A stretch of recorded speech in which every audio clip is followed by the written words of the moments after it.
Դրա համար հորդորս գարեգինին ճապրուկներ չամադան, վակզալ, չեմ ուզում ասեմ են բարով, Մոսկով։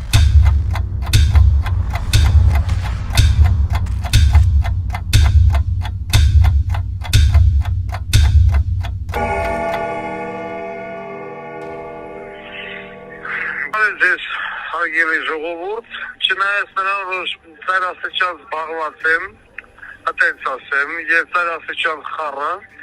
կապված մազական գործերի իհարկե մազական գործերը նաեւ այնպես ստացվում, որ վերաբերվում է ամբողջ հայ ժողովրդին, բայց այդիկ հիմա կարևոր չէ։ Կարևորն է, որ խառնենք։ Բայց ես ամենանդեպս կտամ 2-3 րոպե ժամանակ, ուզում եմ այս ձայներ հաղորդակցությունը հասցեագրեմ հատուկ ամենայն հայոց կաթողիկոսին, ամենայն հայոց Վարդան Ղուկասյանի կողմից։ Ես ոնց նկատում եմ Հայաստանի Հանրապետության օրնիկի վաստակ Նիկոլ Փաշինյանը ոչ մի կերպ չի հանգստանում եւ իր նպատակից հետ չի կանգնելու, որովհետեւ սա ծրագիր է, այսինքն ծրագիրը պետք է իրականացնել։ Ծրագրը հիմքում ինչ ընկած, ոչ թե ապայման հանել, այսինքն գարեգինին հանել, այլ ուղղակի խայտառակել ամենայն հայոց եկեղեցին, խայտառակել վեհարան։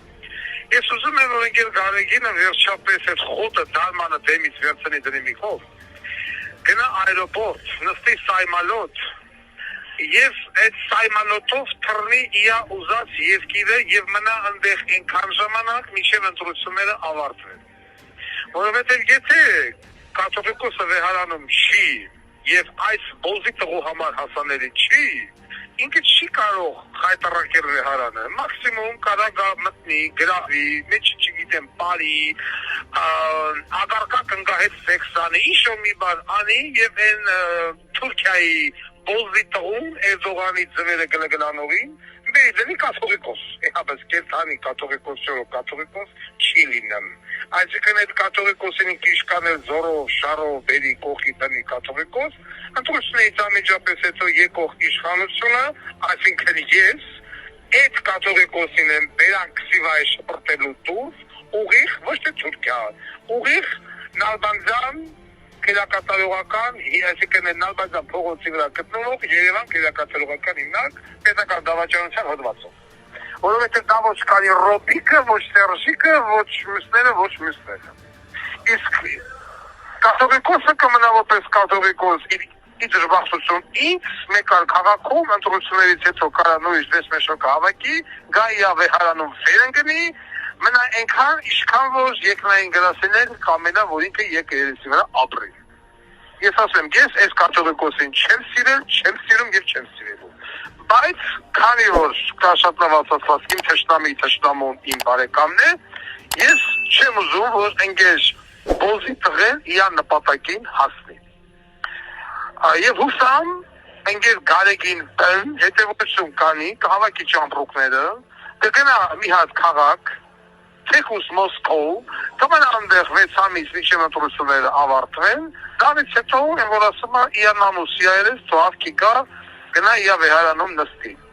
Ուրիշ տարբերակ ուղղություն չունի, եթե չի ուզում խայտառակի վերջնականապես վեհարանը։ Ես իր խայտառակներու դարձը չեմ, իրաների ինչ են ուզում անել քիչ է։ Ստեղ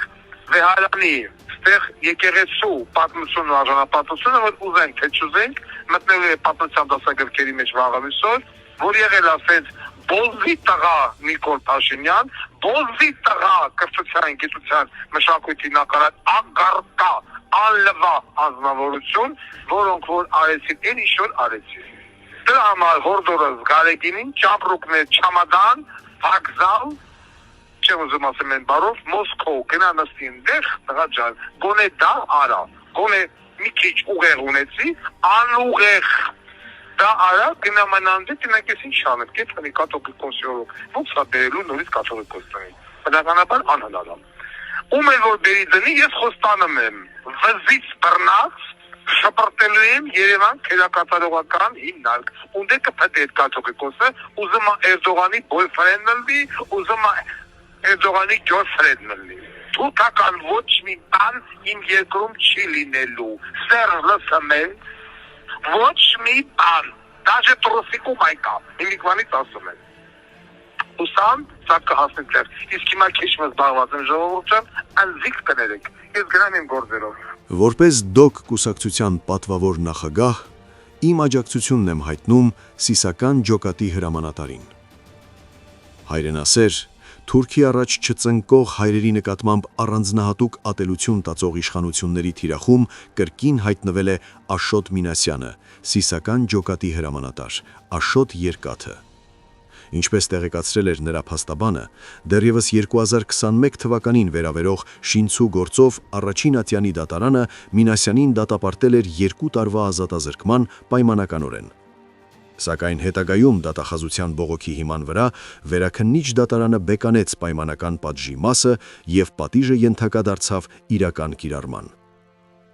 Պաշտպանը դիմեց վճռաբեկ դատարան, սակայն գործը վարույթ չընդունվեց։ Արդյունքում Աշոտ Մինասյանը հայտնվեց Վարդաշեն քրեակատարողական հիմնարկում, դառնալով այսպես կոչված Նոր Հայաստանի հերթական քաղբանտարկյալը։ Իշխանությունները չեն կարողանում ներել հողազատագրողներին։ Ինչպես ժամանակին գեներալ Մանվել Գրիգորյանի դեմ գործ կարեցին և նրան խոշտանգելով հասցրին մահվան, այնպես էլ այսօր փորձում են իրենց հայատյաց ծրագրերը կյանքի կոչել Աշոտ Մինասյանի նկատմամբ։